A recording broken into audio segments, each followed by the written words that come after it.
Welcome to Fahrenheit 140. Why 140? It's the temperature that water burns after 6 seconds. I'm Robert Mace. And I'm Carrie Thompson, and we're the Fahrenheit 140 co-hosts covering the news you need to know about climate change in Texas.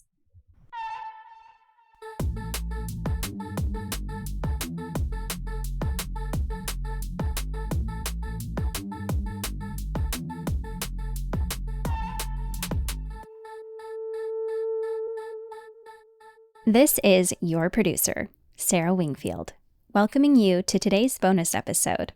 This audio recording comes from the Meadows Center's Blue Bag Lunch and Learn series, a series about all things water and conservation.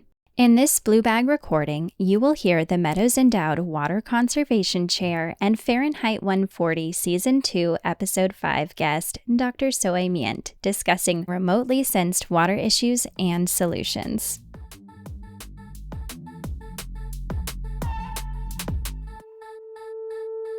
Happy to introduce today's speaker, Dr. Soe Myint.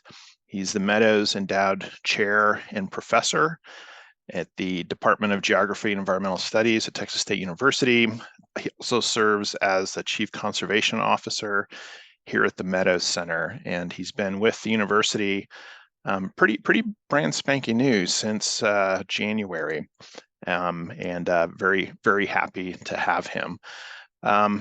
As far as his pedigree, he's got a bachelor's of science in forestry from Rangoon University, master's of science in the natural resources program from the Asian Institute of Technology, and a PhD in geography, geoscience from Louisiana State University. We'll hear some about his research interests with his presentation today, but his stated research interests: remote sensing, geospatial technology, environmental issues, water use and management, landscape ecology, and ecosystem services. Dr. Myint has received many awards and honors and has published many papers. So, Dr. Myint, I'm so happy to have you at the university with the department and working with the Meadows Center, and I will turn it over to you. Thank you so much, Robert. That's very kind of you. First of all, thank you all for joining my research talk. I would like to explain a little bit about my PowerPoint presentation. Since I have been here for like only 1.5 months at Texas State University, so this talk is like introducing myself to you all and also sharing my research activities, as well as to demonstrate how remotely sensed data or technology can be used to monitor or evaluate the water-related issues and come up with some kind of solutions or formulate policies and then modifying rules and regulations, things like that. So I'll try my best to cover many different areas. So bear with me. I'm planning to cover like 7 different research projects, but it has been suggested that I should go for half an hour, followed by questions and answers. So you can imagine 7 projects in half an hour. It will be like a bullet train, or it will be like a lightning talk or elevator talk. You have to finish everything once the elevator stops at the 7th floor or something to cover your research. It will be just like that. So I would like to apologize before I give my presentation. Please bear with me. I will move really quick to cover as many as possible. So there are 7 different projects. I'm going to share the screen now. I give the title Remotely Sensed Water Issues and Solutions. Not really maybe solutions, but to formulate new policies or modify the existing policies, or come up with better management options or things like that. So I'm going to give like 7 examples. So the first one is examining the ecosystem health and sustainability of a coastal environment. The second item covers ground and surface water changes. The third study deals with urban heat and water issues. And the fourth is social equity and environmental justice. The 5th is water use and drought in Lower Mekong Basin. And then 6th is agriculture versus water conservation. And the last one is the one that Robert mentioned, Spatial Optimization Model to confront the trade-off between water conservation and heat alleviation. So the first one, examining the ecosystem health and sustainability. So the background is that mangrove forest has been declining, rapidly declining across globe. And then, we understand the valuable services. It is even basically, we call it like carbon sequestration, absorbing the carbon. That is basically called blue carbon for mangroves. This is the biggest value of mangroves ecosystem service. And the study area is actually Sundarbans Forest, which is the world's largest forest spanning the border between Bangladesh and India. And so this is the example of some images of mangroves. And here is the study area. You can see the red line, the left part of the Sundarbans forest belongs to India. The right one is Bangladesh. And I use percent tree cover and enhanced vegetation index and annual net primary productivity, leaf area index, evapotranspiration, which I use as a consumptive water use. So this percent tree cover, net primary productivity, evapotranspiration images are available annually. And then we basically computed mean EVI, enhanced vegetation index and leaf area index, and then taking average for all of them for the same year. We created 5 layer stacks, basically from 2000 to 2010 of percent tree cover, enhanced vegetation index, net primary productivity, leaf area index, and evapotranspiration. And we perform pixel-based time series analysis trend of these changes in the past 10 years, 11 years, using OLS regression. This is the output of percent tree cover. You can see red color pixels and orange color and yellow color pixels. That basically shows the percent tree cover is declining in those areas. Those red pixels, orange and yellow color pixels are on the east side of the study area. Most of them are in Bangladesh, part of the world's largest mangroves, Sundarbans forest. And leaf area index, again, red, yellow, those pixels are in Bangladesh side of the Sundarbans forest. And enhanced vegetation index, again, yellow and orange pixels on the east side of the study. And carbon content, change of carbon content, basically releasing carbon into the atmosphere, red pixels, again, orange pixel, yellow pixels on east side of the study. Evapotranspiration is also declining in most of the areas in Bangladesh side of the Sundarbans forest. So let me give a conclusion. The Sundarbans forest in Bangladesh side is basically experiencing annual forest degradation rate of 2.2%, but the Sundarbans forest in Indian side of the area is only 1.64%. So basically, we demonstrated that the Sundarban was encountering fragmented degradation within the forest, even though it is basically claimed as well-managed, well-conserved forest. It is being watched by many international and UN organizations, including World Bank, Asian Development Bank, United Nations Environment Program, FAO, and UNESCO, and so on. All of them are watching the world's largest mangroves, and they believe it is well managed, but we demonstrated that there are some kind of deforestation and degradation going on. Even though degradation seems to be low, but in some area within the compartments, some compartments, parcels shows really high degradation. We came to know that there are some kind of shrimp farms and fish farms activities going on within the forest. And the carbon release is that 5,608 megagrams carbon was lost in Bangladesh side of the Sundarbans forest. So mean annual consumptive water use loss rate in Bangladesh side is 8.56 millimeter per year, whereas Indian side is 6.09. So in general, Indian side of the Sundarbans forest was managed better than Bangladesh side of the same forest. So here, the second item is examining ground and surface water changes in response to environmental issues and land use dynamics. So this is part of my Fulbright Canada Research Chair in Water, Environment, and Clean Energy. I went to Canada and conduct this research.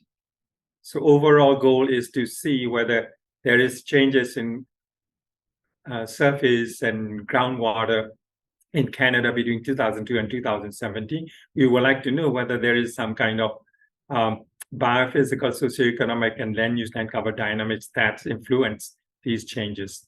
The study area is actually all the provinces in Canada. At first, we were thinking of taking only on the southern side of the country. So it's like British Columbia, Alberta, Saskatchewan, Manitoba, Ontario, Quebec, New Brunswick, Nova Scotia, Prince Edward, Newfoundland, and so on. So we use gravity recovery climate experience, GRACE data, to see the changes. We also use net primary productivity layer, percentage cover layer, annual evapotranspiration layer, land surface temperature layer, and enhanced vegetation layer, leaf area index layer, all of them. And here is the brief overview of GRACE data. Delta TWS is the pixel value. Delta TWS is the total water storage in each and every pixel. And delta SMS is soil moisture. Delta SNO is snow cover. If we have total soil moisture and if we have snow cover, if we subtract these two, we will get ground and surface water.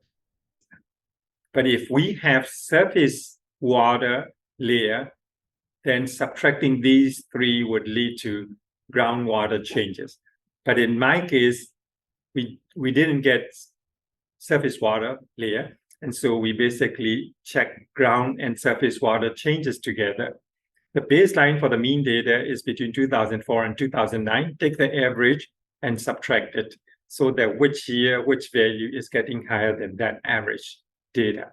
So instead of presenting all layers, I'm just presenting that water expansion rate and water expansion by area. And deforestation rate, British Columbia is the highest, followed by Alberta. And forest degradation, again, British Columbia, in terms of degradation, Quebec was the second highest. And agriculture changes, Manitoba and Ontario basically experienced decline in agriculture area. The highest is Nova Scotia. So here is the results of, let me change this, I couldn't see the title. Results of enhanced vegetation index. That is the trend of that enhanced vegetation in the past 20 years, 17 years. This is also the trend of leaf area index from 2002 to 2017. The trend of normalized difference vegetation index again from 2002 to 2017. Trend of land surface temperature for those years, and then trend of ground and surface water changes over these years. So I'm going to present now the increasing trend of water in the GRACE data. This is Quebec. You can see the upward trend. That means the ground and surface water changes basically shows increasing trend of ground and surface water. And this is New Brunswick. You can see somewhat, it is not as steep as the above diagram for Quebec, but it is somewhat flat. And this one is for Ontario. But if you look closely, you can see that there is a decline trend after 2011 for Quebec and Ontario, sorry. And this one is Nova Scotia, which is also somewhat increasing trend. These provinces shows a stable trend. For example, Newfoundland, this is somewhat straight line, no increasing, no decreasing. But if you look at it carefully, after 2011, there is a decline for Newfoundland. And this one is somewhat straight for Prince Edward Island. And this is Alberta. Again, there is a decline after 2011. And provinces with decreasing trend of water. In general, these basically give a negative slope over the entire time periods, getting lower and lower. And you can see, again, this province also show after 2011, there is a decline. And this is British Columbia, declining trend over the entire period, but it is still showing a steep slope after 2011. And then this is Manitoba, again, the same trend after 2011. And then we did all provinces and then the entire study area together. You can see all vegetation indices positively correlated. Net primary productivity is also positive. Whenever net primary productivity is high, the water storage is also high. And whenever it is low, net primary productivity is low, the water storage is low, leaf area index is also the same. Land surface temperature is negatively correlated, meaning that warmer areas, hotter climates basically face the decline in water.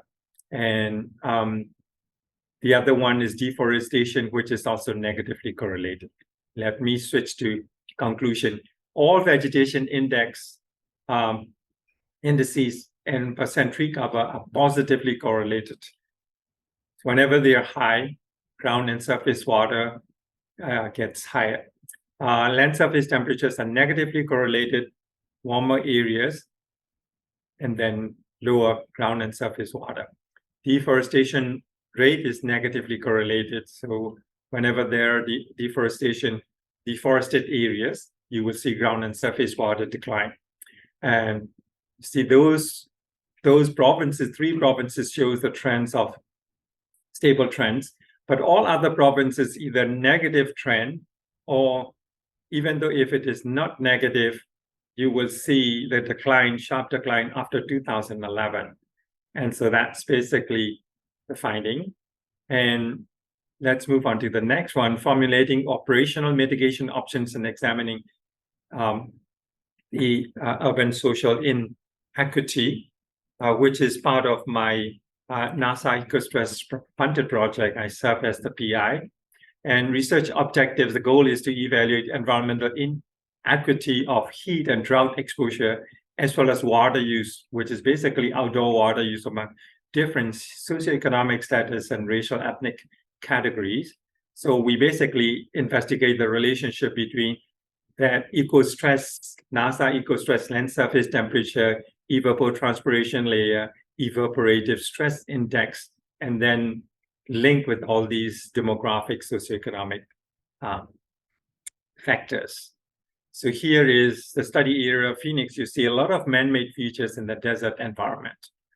And socioeconomic indicators, household property values, median household income, percentage of household below poverty level, and ecostress data, land surface temperature, evapotranspiration, which is proxy to consumptive water use, and evaporative stress index, which is sort of like a drought indicator.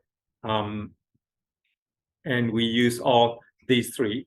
With regards to race and ethnicity, we use all race and ethnicity, white, African American, American Indian, Asian, Native American, 2 or more races, and diversity index. Here's an example of land surface temperatures, and then I'll jump on directly onto the results. You can see the vegetation, race, and ethnicity. We got different kinds of relationship. Let me just pick the first column, Hispanic, negatively correlated with vegetation index for both summer and winter. That means the higher the Hispanic population, the lower the green vegetation biomass, the lower the trees, grass, and shrubs. And then golf course is positively correlated. Normally, golf courses are a little bit outskirts of the city, not inside the urban core area, so which is positively correlated. Maybe, we don't know exactly, But for the parks, it is negative. The higher the number of Hispanic, the lower the percentage of parks, which is basically sort of like environmental inequity or social inequity. Here is the water use and evaporative stress or drought. Again, let me pick Hispanic alone. And so Hispanic is negatively correlated to drought index, or I would call drought index, which is basically evaporative stress index. Negative relationship means the higher the number of Hispanic population, the higher the drought condition, because the lower ESI, lower evaporative stress index, means high drought condition. And this is true for both summer and winter. And then it is also like negatively correlated to total evapotranspiration, which is like proxy to water use or moisture around their areas. So the higher the number of Hispanic, the lower the water use, consumptive water use, or the lower the moisture around their area. So here is the trend of environmental factors between 2000 and 2020. Again, the LST is positively correlated. The higher the Hispanic population, the lower the trend of slope of LST. I'm sorry, positive. So the higher the number of Hispanic, the higher the land surface temperature slope. And air pollution is also positive. The higher the number of Hispanic, the higher the rate of change of aerosol optical depth, which is air pollution. And then the negative trend for NDVI, which is the higher the Hispanic, the higher the lower the vegetation cover. And the same thing, the higher the Hispanic, the lower the slope of evapotranspiration or water use. So the conclusion, household property values, median household income has negative relationship, suggesting that people with lower income experience higher urban heat. American Indian, Alaska Native, African American, Hispanic, positive correlation with LST. They live in warmer areas. Hispanic, Black, African American, Native American, and other races, diversity, all of them are negatively correlated to drought-prone areas, which is all statistically significant. And it is true for water use, outdoor water use. It also shows same patterns like drought. All these things, same race and ethnicities experience higher drought conditions. Okay, so this is another one, widespread race and ethnicity disparities with respect to social and environmental inequity issues. This is also NASA-funded project. And we examine the widespread disparities of multi-directional, this time for larger area coverage for many different states, evaluate the impact of climate change on environmental inequities in the past 20 years. This is the study area. You can see the states. It also covers Texas. And as far as I remember, at least Dallas and Houston is part of the study. Let's move on to the next one, eco-stress data, land surface temperature, and evapotranspiration, consumptive water use, and evaporative stress index, that is drought.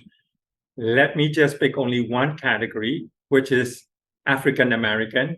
African American is negatively correlated to median household income, negatively correlated to per capita income, positively correlated to percent household below poverty level, and median housing property value that is negatively correlated.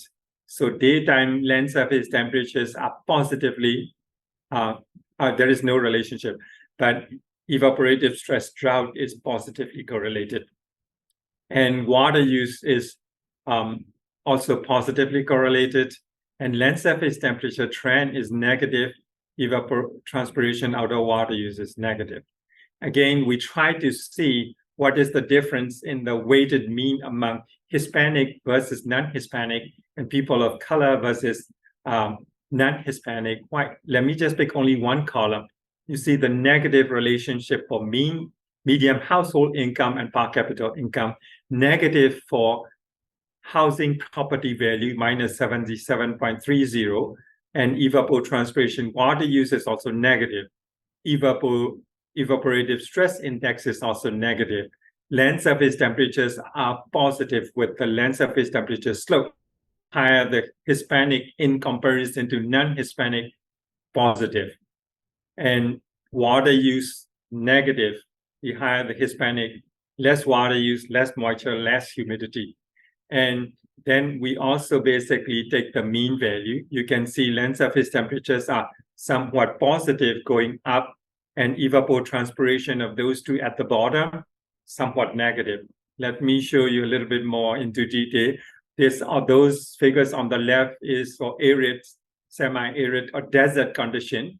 And the right ones are temperate. The first one is Hispanic versus non-Hispanic. The second one is people of color versus non-Hispanic white.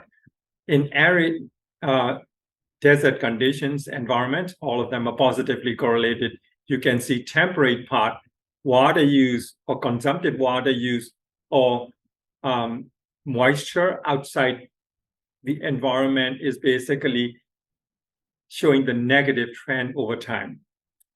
Let me move on. We also basically try everything total plus one for arid, one for temperate. We basically use the LST differences. In general, top two are showing somewhat positive, and the bottom two are negative.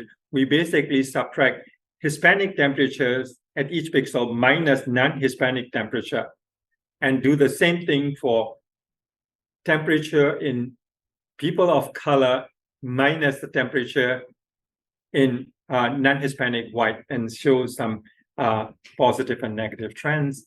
And let's move on to the next one, consumptive water use variation across biomes in the Lower Mekong Basin. This one is basically connected to my NSF Infuse project. I served as co-PI. We basically selected Mekong River, which is one of the world's largest and most biodiverse rivers. It basically covers China, Burma, Laos, Thailand, Cambodia, and Vietnam, from the headwaters to Tibet to the sea. But this Lower Mekong River Basin cover Burma, Laos, Thailand, Cambodia, and Vietnam. So we try to map the annual consumptive water use. We evaluate the water use variation among different crop types and different biomes, examine the land cover type specific water use variation with regards to climate zones and elevation. So here is the study area for those 5 countries. And we basically process those gap filling techniques and then processing individual layers, interpolated to get 365 layers for the whole year to get the annual water use. Here is annual evapotranspiration. The one in the middle is agricultural types. The one on the other end is biomes and cover types. This is the validation of evapotranspiration and water use by crop types. You can see irrigated crop and irrigated rice in general consume more water, but in some cases, orchards water use is a lot more. It depends on what type of orchards in which countries. Basically, it depends on the situation. Water use by forest types in general, broadleaf evergreen and broadleaf deciduous, basically are the 2 categories that are using a lot of water, or the highest level of water. In some cases, shrubland also use a lot of water. Shrubland could also be part of orchards as well, or some kind of rubber plantation or palm trees plantation and so on. So regression analysis results showing the relationship between water use and elevation. You can see either agriculture types or biomes of different forests. Our square values are all positive. All of them are statistically significant. They all depend on elevation. The water use depends on elevation. Water use variation among climate zones, which is basically is an ANOVA test. That the result basically indicates the annual ET that is basically significantly different among at least one pair of agricultural types, climate zones, and their combined effects between agricultural types and climate zones on annual water use. Here is water use efficiency for the entire Mekong regions for 5 countries.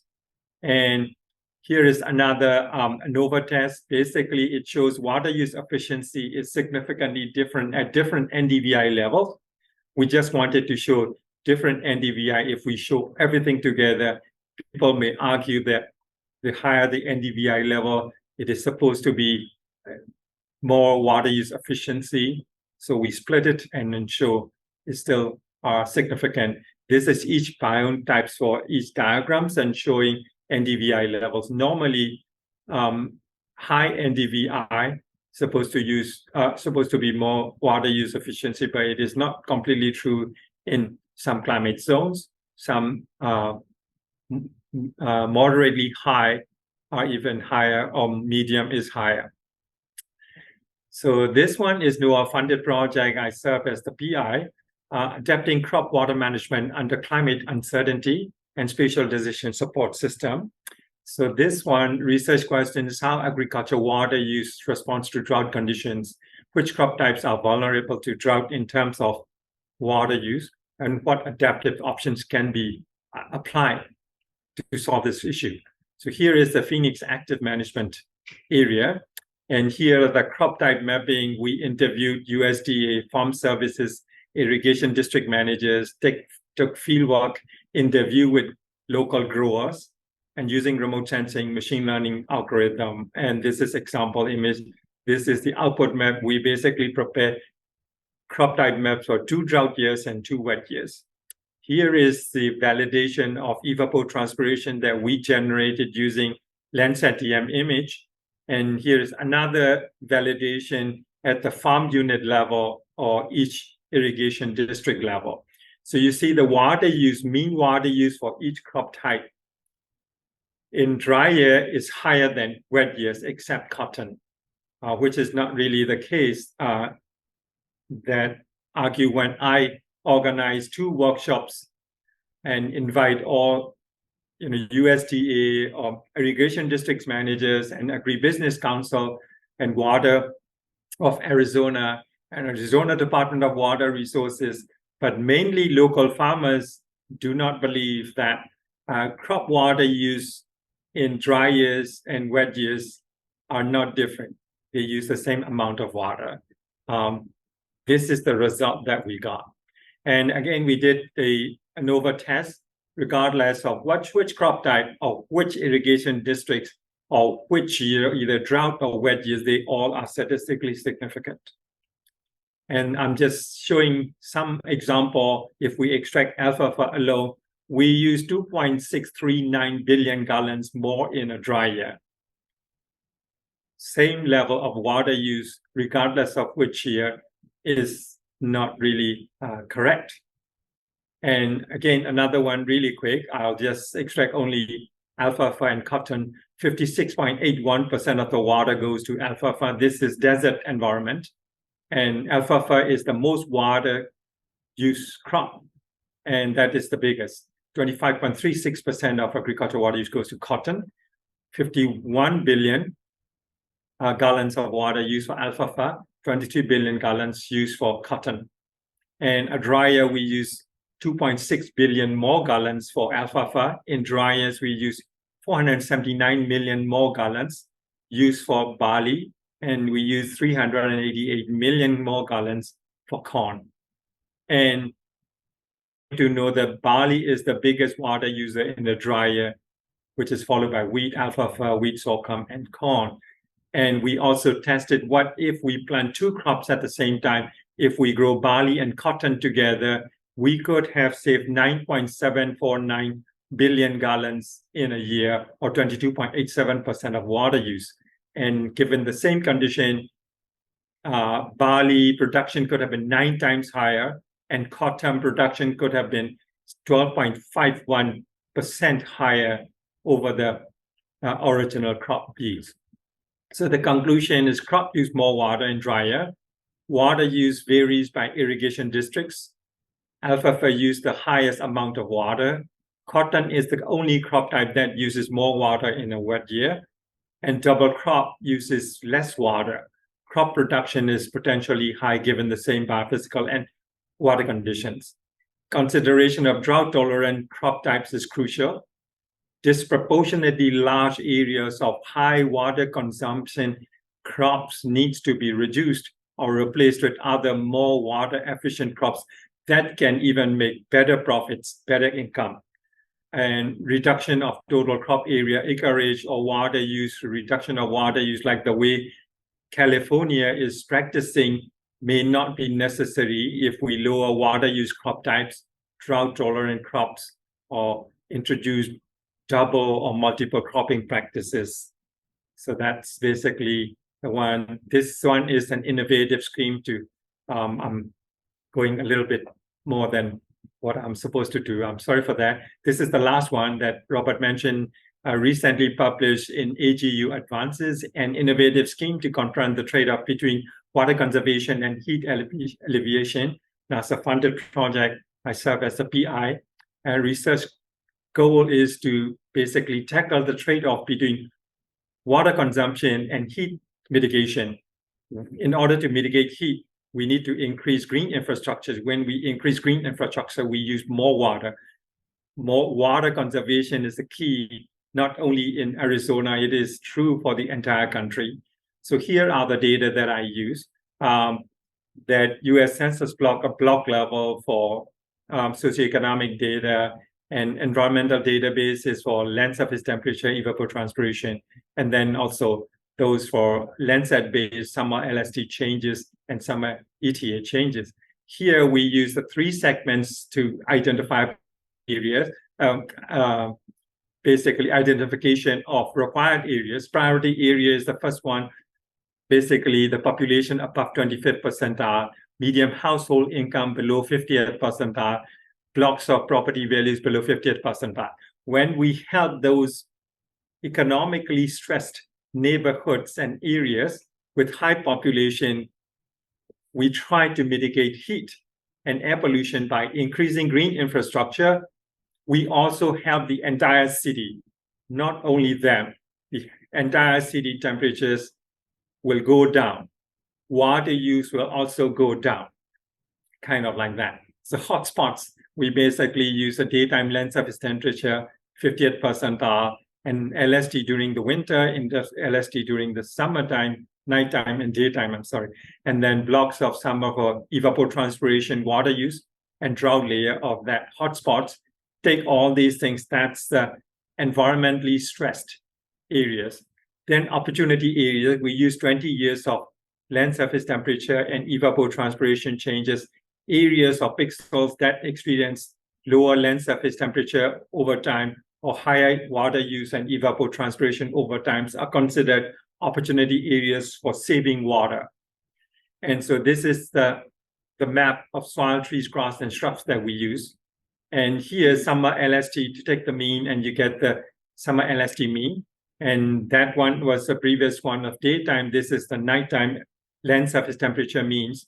This is summer evapotranspiration. And basically, for 92 days, I'm interpolating for all 92 layers and add up everything.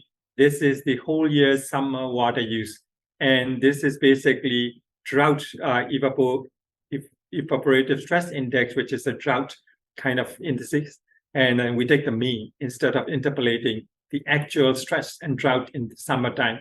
This is for land surface temperature. And then we basically take 2000, 2001, 2002, 2003, all the way to 2020, and take all of them and layer stack onto each other using man-candle tests to show which area is experiencing increasing land surface temperatures, which pixels are experiencing decreasing land surface temperature.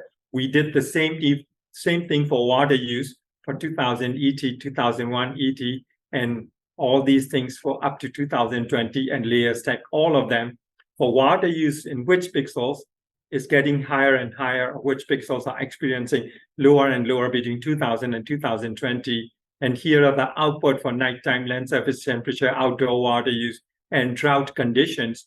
All of them, we basically take 25th percentile interval.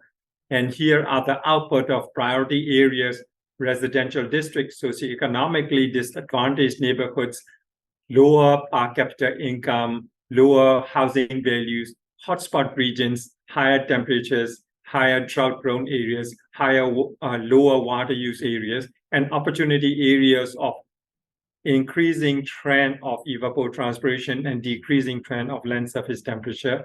And this is the optimization approach. And I'm almost done, I'm sorry. We basically try to maximize the LSD reduction and minimize the outdoor water use increase. Outdoor water use increase will be minimized, and LSD reduction will be maximized using all the information that I talk about, plug into optimization, and we got this basically output where to grow what types, whether trees or grass or shrubs, but we can switch the weight to basically determine which areas needs more or which areas needs some kind of serious attention and so on. I think that's pretty much the last one. Well, thank you all so much for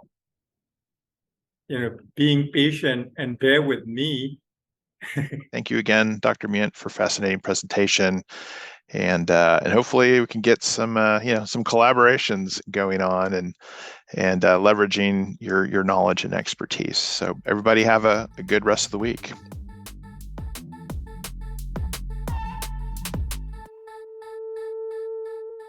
What a wonderful presentation from Dr. Soe Myint. To watch the full webinar, including the Q&A, we have a link posted in our show notes, along with a link to more of Dr. Myint's research for further reading. Stay tuned for exciting podcast updates coming in Season 3. Thank you for listening. Thank you all for being with us for another climate conversation. We hope you can take this information with you into your everyday life to help spread the knowledge and understanding of climate topics and their effects. This podcast would certainly not be what it is without listeners like you. If you're listening through Spotify, take a quick moment to help us out and engage with the quiz and poll we've attached to this episode. And be sure to check the show notes for helpful links and resources. Thank you to our funders for the Fahrenheit 140 podcast, both the Meadows Foundation and the National Oceanic and Atmospheric Administration. We'd also like to thank our communications team, Anna Huff and Sarah Wingfield. If you'd like to learn more about the Meadows Center for Water and the Environment and how to visit our vital spring lake for a ride in a glass-bottom boat here in San Marcos, Texas, be sure to visit our website, meadowcenter.txst.edu.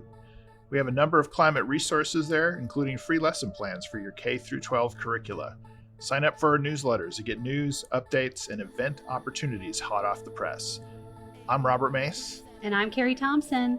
Thanks for being part of the conversation.